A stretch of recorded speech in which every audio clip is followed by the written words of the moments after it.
Hola, buenos días, amiguetes. Hoy nos venimos de pateo. Os preguntaréis qué hace el colgado este dentro del coche. Simplemente es para que me podáis escuchar, porque nuestro equipo de filmación solo consiste en un palito de selfie invisible y una cámara deportiva. No tenemos ni filtros de aire, ni esponjitas que amortiguen el sonido del viento ni nada por el estilo. Y aquí hace una ventolera acojonante. Daban 40 kilómetros por hora en la previsión, pero aquí hay rachas de 80-90 segurísimo, vamos. No estamos locos tampoco, siempre abogamos por hacer las cosas bien, ir con prudencia, y aquí que nos caiga un árbol encima va a ser más difícil que encontrar a un político haciendo las cosas bien en estos días que corren, ¿eh? Es una zona que ha sufrido severos incendios y los arbolitos son pequeños, o directamente no vamos a encontrar árboles, ¿eh? Alguno suelto, pero no hay peligro, por mucho viento que haga en realidad.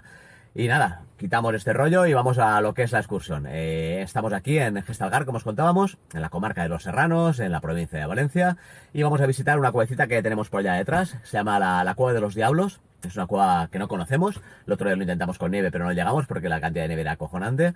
Es una cueva muy chula, una galería enorme.